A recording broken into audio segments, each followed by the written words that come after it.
Hello friend, how are you? I am Advocate Gaurav Kumar Gupta. I am Chartered Accountant and MBA Finance and PhD holder. My project Derivative Market Future Trend Analysis. This topic hardcore finance का आज हम topic उठा आज start करने जा रहे हैं, commencement करने जा रहे हैं। पहला टॉपिक इनकम टैक्स से रिलेटेड टॉपिक है। VVI very very important topic है। Income under the head salary and its computation, माने हम सैलरी का कैसे हम कंप्यूटेशन करेंगे, किस सेक्शन के अंदर। इनकम टैक्स डिपार्टमेंट सेक्शन 15 में यह सेक्शन 15, 16 और 17 the act deals with the computation of income under the head salary apart from the study of this section on has to keep in view the provision of section 9, 7, 9, 10, 80C, 89, etc. While the arriving at the tax incidence of an imply, this chapter deals with all such provisions of the act have bearing on the computation of the total income of an employee. What do you understand by expression salary? Salary को हम expression कर रहे हैं। In order to understand the meaning of expression salary, one has keep in mind the flowing norms relationship between payer and pay. पहले हमको निकालना pair और पे के बीच में रिलेशनशिप निकालना। The relationship between payer and payee should be of an employer and employee. कहने का मतलब पेयर जो होता है वो एम्प्लॉयर होता है और पे जो होता है वो इम्प्लाई होता है, एम्प्लॉयर और इम्प्लाई। इन अदर वर्ड्स में the amount received by an individual shall be treated as salary only if the relationship between payer and payee is of one employer and employee, master and servant. Employer may be an individual, firm, association of person, company, corporation, central government, state government, public body, local authority. Likewise, employer may be operating in India, abroad. The employee may be full-time employee and part-time employee. Employer का कहने का मतलब कि वो individual भी हो सकता है, फॉर्म में एसोसिएशन भी हो सकता है, पर्सन भी हो सकता है, कंपनी भी होता है, कॉरपोरेशन भी है, सेंट्रल बैंक या state government, public body, local authority, ये सब एम्प्लायर्स के रूप में होते हैं। लेकिन एम्प्लॉय जब हम सेंस बोलेंगे तो माई फुल टाइम एम्प्लॉय या पार्ट टाइम एम्प्लॉय किसी कंपनी का वो एम्प्लॉय होता है। A members of parliament of state legislature not treated an employee of the government salary and allowances received by him are therefore not chargeable to tax under the head salary, but are chargeable to tax under section 56 under head income for other source। ठीक है, income for other source। salary and wages conceptually not different। salary and wages में conceptually different। conceptually there is no difference between salary and wages। कहने का मतलब salary जो nature होता है वो फिक्स नेचर का होता है, ठीक है। लेकिन वेजेज होता है वो वेरिएबल नेचर का होता है। वेजेज में फिक्स नहीं माना जाता है। जैसे पेमेंट ऑफ बोनस एक्ट जब हम बनाते हैं, एम्प्लॉई या बनाते हैं पेमेंट ऑफ बोनस एक्ट में हम वेजेस को क्या करते हैं, यह एक वेरिएबल नेचर का माना जाता है, मजदूरी। लेकिन सैलरी फिक्स नेचर का माना जाता है। Salary from more than one sources, if an individual receive salary from more than one employer during the same previous year may be due to change of employment due to employment with more than one employer simultaneously क्या होता है, लगातार। Salary from each source is taxable under the head salary। इस अनुसार हम salary को हम salary के हेड में डालते हैं। अब आइए salary from farmer employer, present employer, prospective employer. ठीक है। रिम्यूनरेशन रिसीव, रिम्यूनरेशन मीन्स क्या था, प्राश्रमिक जब हम प्राप्त करते हैं during the previous year is chargeable to tax under the head salary irrespectively of the fact whether it is receive from former, present and prospective employer. Remuneration जो होगा वो सैलरी का पार्ट माना जाएगा। Forgoing of salary, forgoing salary section 15 income tax department section 50 में deal करता है taxes salary on due basis even if not received. If therefore an employee foregoes his salary, it does not mean that salary or foregone is not taxable once salary has occurred. The employee is subsequent waiver does not make it exempt from tax liabilities. Such voluntary waiver foregoings by the employee of salary due to him merely means cable an application of income and none nonetheless chargeable to tax foregoing of salary. अब salary paid tax free, salary में tax जो हम paid करते हैं उसमें tax free कैसे होता है? If salary is paid tax free bye the employer, employer द्वारा कोई भी सैलरी यदि हम पेमेंट करते हैं पेड करते हैं वो टैक्स फ्री होता है। The employee has to include in his taxable income not only salary receive but also amount of tax paid by employer. It does not make any difference whether tax is paid under terms of contract by the employer or voluntary. Voluntary payment आपको बताया थी पिछले video में, voluntary payment में जो स्वेच्छा से जो हम पेमेंट करते हैं उसको वॉलंट्री पेमेंट करते हैं। सैलरी प्रक्यूजिट अलाउंसेस में be given as gift and employee, अगर सैलरी किसी एम्प्लॉय को पेमेंट कर रहे हैं या गिफ्ट दे रहे हैं या अलाउंस महंगाई भत्ता दे रहे हैं, एट मीन्स अब अभी तक इट वुड बी टैक्सेबल, या अभी तक टैक्सेबल है।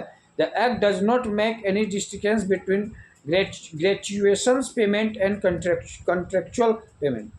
ग्रेचुएशन जो पेमेंट होता है या कंट्रेक्चुअल पेमेंट होता है, ये दोनों के बीच में हम उसको नहीं भुगतान नहीं कर पाते हैं। सैलरी अंडर सेक्शन ग्रेचुएशन और ग्रेचुटी जो होता है वो वॉलंटरी पेमेंट में नहीं आता है। Salary under section 71, under section 70 gratuitous payment या कंट्रेक्चुअल पेमेंट जो होता है कि जैसे मैंने कोई चीज़ का ग्रेचुटी होता है या पब्लिक प्रोविडेंट फंड होता है, तो उसमें से जो पैसा मेरा पेमेंट होता है सैलरी का पार्ट होता है, तो वो वॉलंटरी पेमेंट में नहीं माना जाता। सैलरी अंडर सेक्शन 71 में under section 71 salary is defined including the flowing. Salary में हम डिफाइन करते हैं wages, any, annuity and pension. Wages को भी डिफाइन करते हैं। सैलरी में कौन कौन से आते हैं? वेजेस, मजदूरी भी आते हैं। Any annuity of pension, pension को भी लेते हैं। एनी ग्रेचुटी, कोई भी ग्रेचुटी आया उसको लेते हैं। लेकिन सैलरी क्या होता है? हमारा फिक्स नेचर का होता है। वेजेस क्या होता है? हमारा वेरिएबल नेचर का होता है।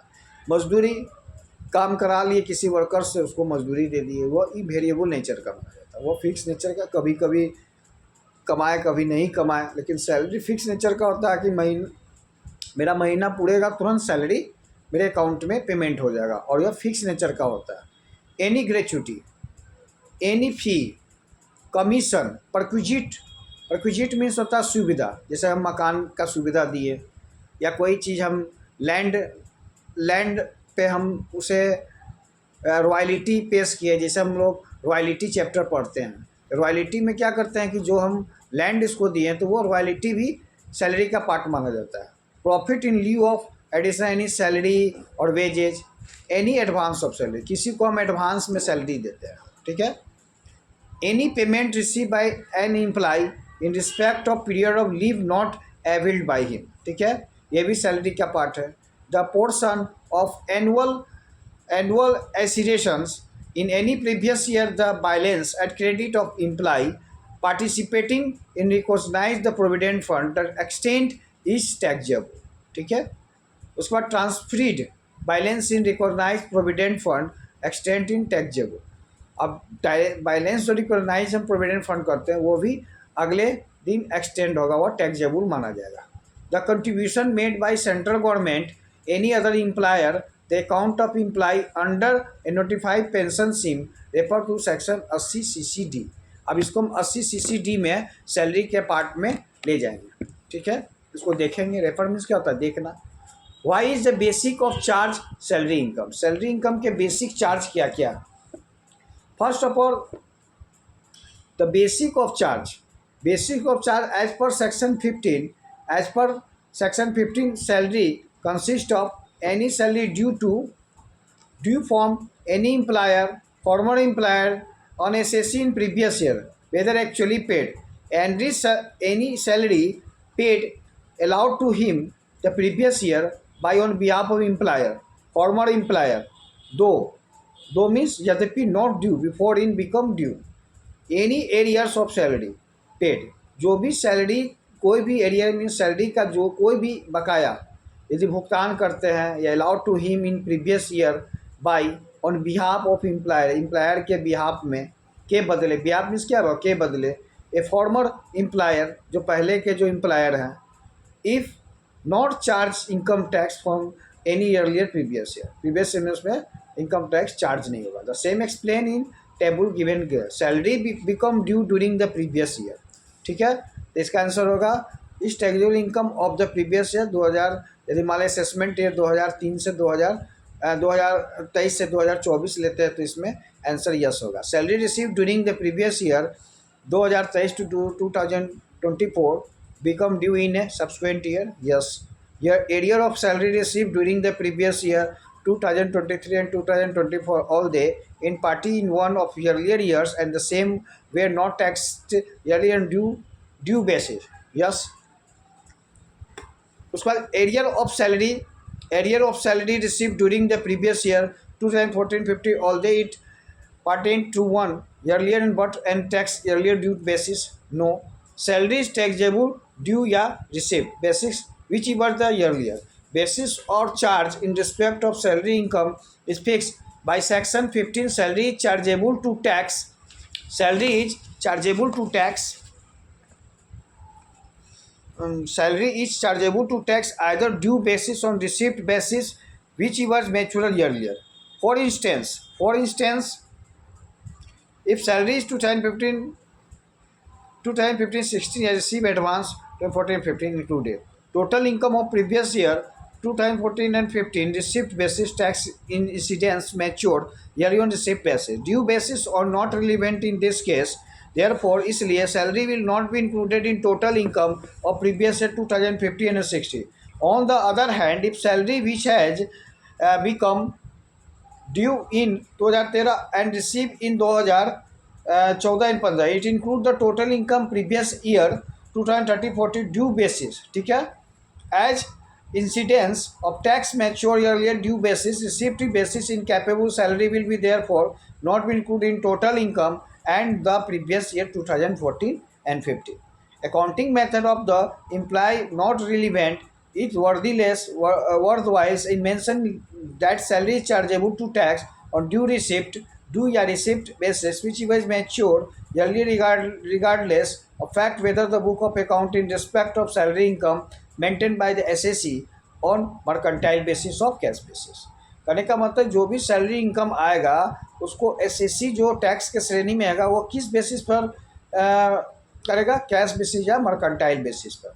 Method of accounting can not therefore very the basis of fixed by section 15. Mercantile accounting system और कैश बेसिस सिस्टम या इनकम बेसिस सिस्टम को हम डीपली स्टडी करेंगे नेक्स्ट वीडियो में, क्योंकि इसमें बहुत से पार्ट्स को समझना है. इक्वल बेसिस कॉन्सेप्ट के एक एक पॉइंट को आपको समझना पड़ेगा. उसके लिए आपको पूरे हार्ड कोर फाइनेंस पे के बारे में पूरा डीपली नॉलेज जब तक नहीं होगा तो इक्वल बेसिस कॉन्सेप्ट समझ में नहीं आएगा. कम से कम 40,000 एडजस्टमेंट इनकम टैक्स डिपार्टमेंट में पढ़ना. 14,000 माने 40,000 adjustment, very vast adjustment. Next में अब आपको हम बता रहे हैं सैलरीज के पार्ट्स हो गए, फिर नेचुरल अलाउंसेस को डील करेंगे, फिर आपको perquisite chargeable not chargeable to tax. Perquisite को भी डिफाइन किया गया सैलरी में. परक्विजिट्स में क्या होता है कि जैसे under the act the term perquisite defined by section 72 as including the flowing items. Perquisites means होता है सुविधा. कोई चीज़ हम सुविधा लेते हैं उसको क्या करते हैं, परक्विजिट करते हैं. जैसे मान लें कि द इनकम टैक्स डिपार्टमेंट कर रहा है the value of rent free accommodation provide to SCC by his employer, section 72 clause 1 में डील करता है. The value of any concessions in the matter of rent respecting any accommodation provide to SCC by his employer, section 70 clause 2 and 2. The value of any benefit, amenity granted, provided free of cost, concessional rate, any of the following cases. by a company to employee who is a direct thereof, by a company and employee being person who is substantial interest in the company, by any employee including the company, to an employee to whom the provisions 1 and 2 above do not imply, whose income under the head salary exclusive value and benefit amenity to provide for by way monetary benefit existing rupees 15,000 section 72 clause 3 deal कर रहा है. Any sum paid by the employer in respect of any obligation which but from such payment would have been payable by the SSC section 72 and 4. Any sum payable by the employer whether directly through fund through then recognized and provident fund, approved superannuation fund and a deposit linked insurance fund to effect the assurance on life of the SSC, the effect of contract for annuity section 72 clause 5. The value of any specified security and sweet equity share allotted transferred directly indirectly by the employer, former employer free of cost, concessional rate and SSC. ठीक है. The amount of any contribution to approved superannuation fund by the employer in respect of the SSC, the extent is exceeds rupees 1 lakh rupees. यदि 1 लाख रुपये से अधिक यदि exist कर रहा है SSC का तो वह सुपरनुएशन कंट्रीब्यूशन कहा जाएगा. सेक्शन 72 का आता है. The value of any other fringe benefit amenity as may be prescribe. अब in which years of requisite are chargeable to tax furnished या difference perquisite chargeable to tax में आते हैं. Difference perquisite given under section 70 clause 2 chargeable tax its taxable perquisite. Furnished unfurnished house without rent of at concessional rent. ठीक है. Not chargeable to tax when your the perquisite taxable list tax free perquisite. Not chargeable to tax provide in the remote area hotel accommodation 15. यदि remote area में यदि वो chargeable नहीं होगा. Hotel accommodation of 15 days in aggregate in previous year can be provided immediately after transfer and new location and tax free perquisite. If any an employee transfer and housing facilities provided to him at the new location, he has at the vacant house given the old location for a period of 90 days immediately after transfer only. One house at the option of the employee at old location, new location is chargeable to tax, and other one will be tax free. Further, the rent free house is not taxable if is provided to High Court judge, Supreme Court judge, union minister, leader of oppositions in parliament and official in parliament and serving chairman and member of UPSC. दूसरा point आता है service of a sweeper, gardener, watchman, personal attendance. ये भी perquisite का part है salary का. Not taxable if the employee is non specified employee. ठीक है. सप्लाई ऑफ गैस, गैस को सप्लाई कर रही है, भी प्रक्विजिट सैलरी का प्रक्विजिट का पार्ट है. इलेक्ट्रिसिटी हो गया, water of household purpose हो गया. Not taxable in employee, employee के लिए यह टैक्सेबल नहीं होगा. Non special employee. ठीक है. Education facility to employee family members. Salary में यदि प्रक्विजिट को यदि हम शामिल करते हैं तो ये भी प्रक्विजिट का पार्ट है. Not taxable if employee non specified employee. इसमें एम्प्लॉयर के ऊपर कोई भी इनकम टैक्स चार्ज नहीं होगा. ठीक है. अब आते हैं लीव ट्रेवल कंसेशन. ये भी प्रक्विजिट का पार्ट है. Not taxable twice in block of 4 years. ठीक है. Not taxable if employee non specified employment. अब आए प्रक्विजिट का 6 point. Amount paid by employer in respect of any obligation which otherwise would have been payable by the employee. Tax borne by employer on non-monetary perquisite of employee. ठीक है. 7 points में amount payable by an employer directly indirectly effect assurance on life employee, effect of contract of annuity, contribution to recognize provident fund. जब provident fund में जब हम contribution recognise करते हैं, interest free concessional loan, ये भी perquisite का part है। If aggregate amount of original loan does not exist 20,000 the perquisite is not taxable. उसके बाद loan for medical treatment given, जब मेडिकल ट्रीटमेंट के लिए जब हम लोन के लिए आता है गिवन इन रूल 3A में, is not taxable subject of few condition, कुछ कंडीशन में यह टैक्सेबल है लेकिन यह नॉन टैक्सेबल भी माना जाता है। Providing use of movable assets, जब मूवेबल एसेट्स को जब हम प्रोवाइड करते हैं वो भी प्रक्विजिट का पार्ट आता है। Providing use of computer laptop in any case. उसके बाद है medical facility, medical facility provide in hospital own maintain by the employer is not chargeable to tax. जब मेडिकल फैसिलिटी में जब हॉस्पिटल या ओनर ओन मेंटेनेंस एम्प्लॉयर अपना maintenance तो वो टैक्स के श्रेणी में नहीं आएगा। Medical facility provide by the employer in a government hospital approved hospital, few conditions are satisfied in private hospital if such private hospital is recommended by the government for the medical treatment of government employee is not chargeable to tax. Medical insurance premium paid reimbursed by the employer is not chargeable to tax. Any other expenditure incurred reimbursed by the employer for providing medical facility in India is not chargeable to tax of 15,000 in aggregate per assessment year. Fixed medical allowance in fully chargeable to tax. Expenditure on medical treatment outside India is not chargeable to tax. Expenditure medical treatment यदि भारत से बाहर कर रहे हैं तो वह tax chargeable नहीं होगा। If a few conditions are satisfied, इसमें कुछ कंडीशन को आप सेटिस्फाइड करना। Further the property in respect of medical facility is not taxable if the employee is non special employed. अब आगे car any other automotive conveyance, तो ये not taxable if the employee non specify employee. Conveyance facility between the office is not taxable. ये सब जो भी बता रही है सब सैलरी का पार्ट है।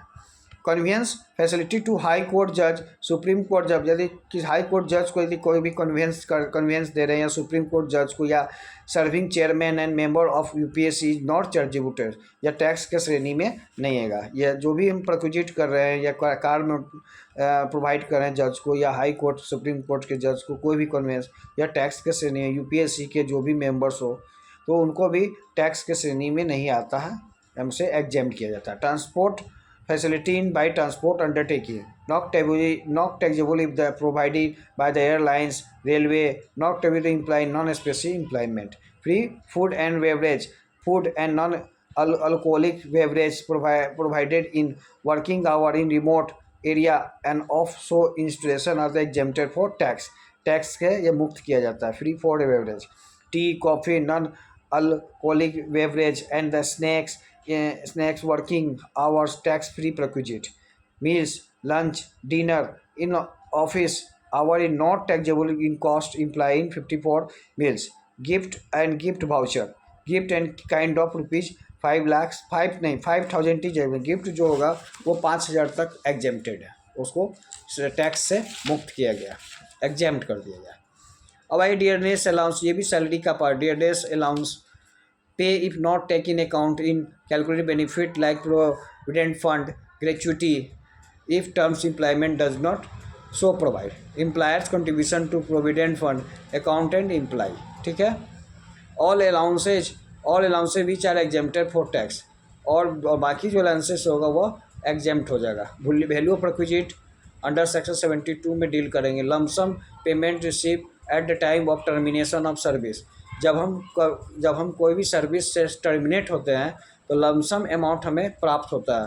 जैसे superannuation, voluntary retirement like gratuity, severance pay, leave encashment, voluntary retrenchment benefit, commutations of pension and similar payment. One should note the following point, salary shall be determine accrual basis. जो salary जो हमारा determine होगा वो accrual basis concept पे determined होगा। Accrual basis का मतलब होता है कि adjustment. While the computing salary of the purpose of valuation of requisite in respect of rent free accommodation, basic salary, bonus, commission, fee, allowance are included on accrual basis. ये basic salary, bonus, commission, allowance are included जो होता है वह accrual basis पर होता है। For instance advance salary period other the previous year not include even if the same is received in previous year. Similarly, salary due in the previous year including even in the received after the end of previous year. In other words, salary accrued from the period during the which rent-free accommodation occupied by the employee will be considered whether received during the previous year or not. Salary from two या more employer, salary दो या दो से अधिक employer के बीच, salary from all employers in respect of period during which an accommodation is provided will taken into consideration. जब तक वो कंसिडरेशन नहीं होगा तब तक वह एम्प्लॉयर के रिस्पेक्ट के संदर्भ में टाइम पीरियड को एक्रूअल बेसिस कॉन्सेप्ट पे फॉलो किया जाएगा।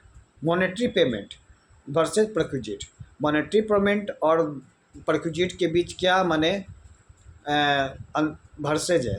ए combined reading of G and one surpass suggest monetary payment which are in the nature of perquisite under section 72 shall not included। Monetary payment को perquisite में include नहीं करने हैं। Conversely monetary payment which not be nature of perquisite under section 72 shall be included। Consider the following monetary payment, monetary payment पर हम कैसे consider करेंगे। जैसे मान लें payment of gas, electricity, water, income tax bill being perquisited under section 72 clause 3 4 are not taken into consideration। इसमें consideration नहीं लेते।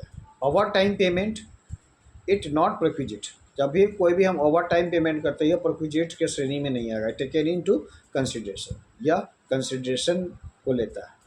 Basic valuation of basic valuation given existing 25 lakh.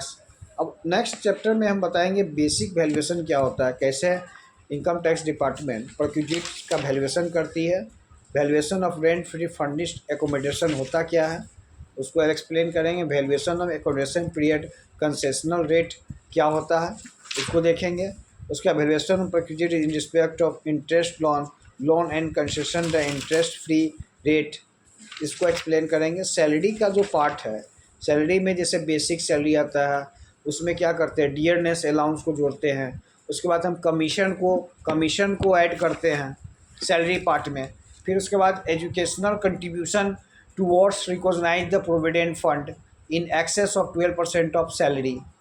जो प्रोविडेंट फंड का जो मेरा एक्सेस परसेंटेज है 12% सैलरी को add करें। Interest credited to recognise provident fund account in excess per annum. उसके बाद मेरा क्या होता है, ग्रॉस सैलरी हो गया, एस्टिमेट है, उसमें से लेस करते हैं डिडक्शन करने के बाद income for salary, income for other sources को जोड़ते हैं तो मेरा क्या होता है, ग्रॉस टोटल इनकम। अब ग्रॉस टोटल इनकम में से हम लेस कर देते हैं डिडक्शन अंडर सेक्शन 80 CC से 80 U का डिडक्शन कर दिए तो मेरा नेट इनकम को राउंड ऑफ में ले लिए। इस तरह से हम उसके बाद जो मेरा जो SCC के जब श्रेणी में आ गया तो समझिए कि वो टैक्स लायबिलिटीज मेरा क्रिएट हो गया। और टैक्स लायबिलिटी जो मेरा क्रिएट होगा वो क्या किस रेट से होगा, स्लैब रेट से उसको हम कैलकुलेट करेंगे। अब आते हैं computation of deduction of 80C का डिडक्शन कैसे करेंगे उसको एक्सप्लेन करेंगे नेक्स्ट वीडियो में। आज का वीडियो हम यहीं पर वाइप आउट कर रहे हैं। नेक्स्ट वीडियो हम अकाउंटिंग स्टैंडर्ड का बनाने जा रहे हैं, कंपनी ऑडिट 2। कंपनी ऑडिट के बारे में हम कुछ एक्सप्लेन करेंगे नेक्स्ट अगले वीडियो में। That's all.